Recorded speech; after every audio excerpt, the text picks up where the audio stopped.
आप सभी सम्मानित साथियों को हमारा क्रांतिकारी जय भीम नमो बुद्धाय। जैसा कि आप सब जानते ही हैं कि बाबा साहब ने हमारे लिए कितना कुछ किया है, कितना कुछ सहा है। अगर बाबा साहब आज नहीं होते तो हमारा तो अपना कोई वजूद ही नहीं था। कितने कष्ट सहे हैं हमारे पुरखों ने। आज अगर आपसे कह दिया जाए कि आप हाथ में झाड़ू पकड़कर चलें तो आप नहीं चल पाएंगे, और हमारे बुजुर्ग कमर में झाड़ू और गले में हांडी लटका कर चले। क्या आप सब जानते हैं कि बाबा साहब ने जो हमारे लिए किया है उनके लिए आज आप लोग वीडियो भी उनका देखते हैं तो क्या कमेंट में जय भीम लिखते हैं? आधे से ज़्यादा लोग स्क्रॉल करके निकल जाते हैं। जय भीम तक लिखना ज़रूरी नहीं समझते। और बहुत सारे हमारे समाज के ऐसे लोग भी हैं जो कहते हैं कि आखिर बाबा साहब ने हमारे लिए किया ही क्या है। तो सुनो मेरे भाई, अगर वो नहीं होते तो जहाँ पे आप बैठे हो ना, वहाँ बैठने की तुम्हारी औकात ही नहीं, तुम्हारा वजूद ही नहीं था कि आप वहाँ बैठ सको। आपको चार पाई पे बैठने का भी हक नहीं था। आपको रोड पे निकलने का हक नहीं था। आप दिन में निकल नहीं सकते थे। आपको रात में निकलने दिया जाता था, वो भी कमर में झाड़ू और गले में हांडी लटका। उसके बाद भी आज आप लोग कहते हो बाबा साहब ने हमारे लिए किया। बहुत सारी लेडीज़ कहती हैं कि वो क्या कौन थे, मैं नहीं जानती, मैं नहीं जानती। अरे बहन, अगर वो नहीं होते तो घूंघट के अंदर आज तुम घुट घुट के जी रही होती, ना तो पढ़ाई कर सकती थी और ना ही जॉब की तो बात ही छोड़िए, जब पढ़ाई नहीं कर सकती थी। और आज हम लेडीज़ कितने ऊंचे ऊंचे पदों पर बैठे। देखिए द्रौपदी मुर्मू को, हमारी राष्ट्रपति, क्यों?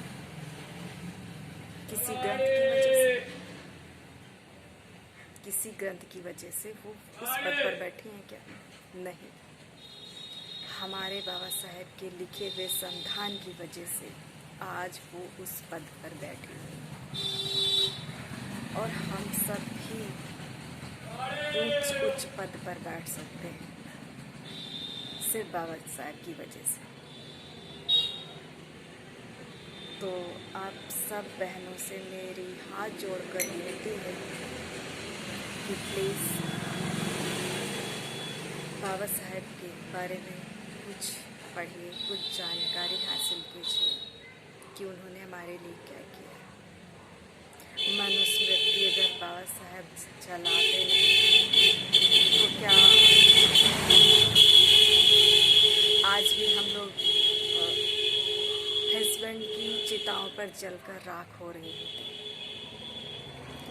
पहले जब हस्बैंड की डेथ हो जाती थी तो लेडीज़ को जिंदा जला दिया जाता था। कभी कोई पति जला है अपनी पत्नी के साथ? नहीं।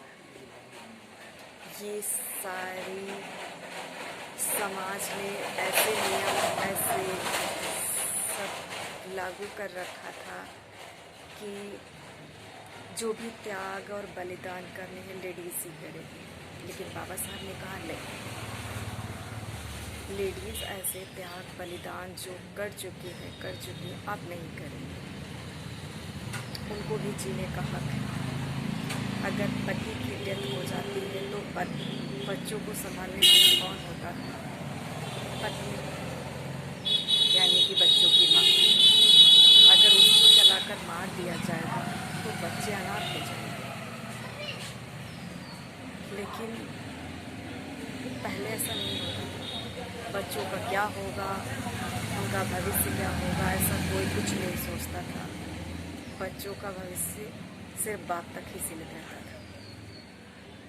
आज हर माँ अपने बच्चों को पढ़ा लिखा कर उच्च उच्च पद पर बैठाती है।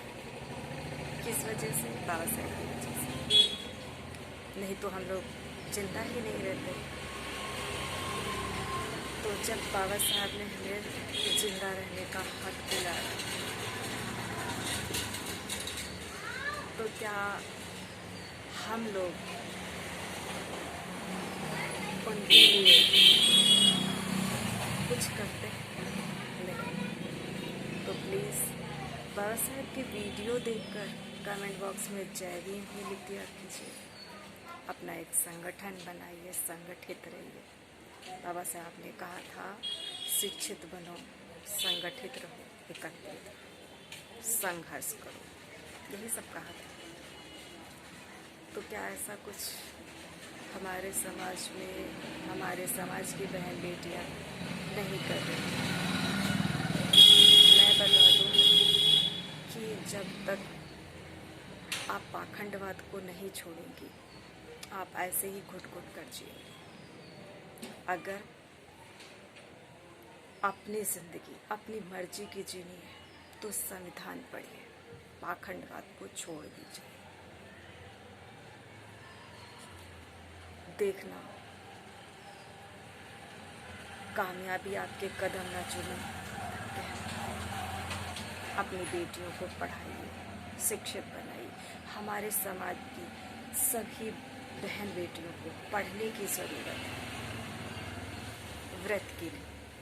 क्योंकि लोग रिश्ता देखते वक्त डिग्री पूछते हैं व्रत में। क्या मैं सही कह रही हूँ? मुझे लगता है कि मैं सही कह रही हूँ।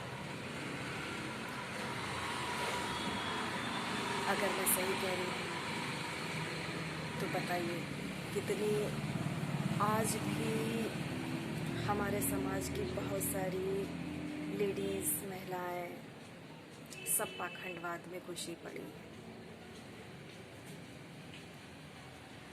हाँ, कुछ पढ़ लिख गई हैं महिलाएं, पुरुष, जो पाखंडवाद को एकदम छोड़ चुके हैं और वो अपने समाज को उठाना चाहते हैं, अपने समाज में संगठित रहना चाहते हैं, संघर्ष कर रहे हैं। आज वो बड़े बड़े पदों पर भी बैठे हुए हैं। किसकी वजह से? बाबा साहब की वजह से। तो भाइयों और बहनों, बाबा साहब को हमें याद करने की ज़रूरत नहीं, ज़रूरत है उनके संविधान को पढ़ने की। बाबा साहब कह गए थे कि हमारी पूजा करने की ज़रूरत नहीं, हमारी मूर्तियाँ लगाने की ज़रूरत नहीं, हमारे संविधान को पढ़ने की ज़रूरत है। हमारा संविधान जब तक रहेगा, मैं तब तक जिंदा रहूँगा।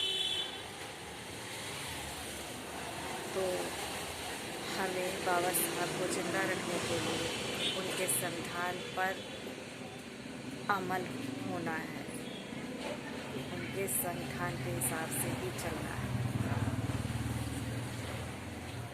और जिस दिन ये सब हो गया ना, जिस दिन हमारे समाज का हर बच्चा, बड़ा, बूढ़ा, महिलाएं समझ गई, उस दिन हमारा समाज ऐसी बुलंदियों पे बैठेगा जिसका किसी ने सोचा नहीं। जिस दिन अपने समाज का कोई भी बंदा प्रधानमंत्री बन गया, बाबा साहेब भीमराव अम्बेडकर की कसम, पहले दिन ही एहसास करा देंगे कि कानून व्यवस्था क्या होती है। तो आज का वीडियो मैं यहीं पे एंड करती हूँ और आप सभी भाई बहनों से एक रिक्वेस्ट करना चाहती हूँ कि बाबा साहब को अगर मानते हो तो इस वीडियो को ज़्यादा से ज़्यादा शेयर करें। और आप सभी सामान्य साथियों को हमारा क्रांतिकारी जय भीम, नमो बुद्धाय, देवी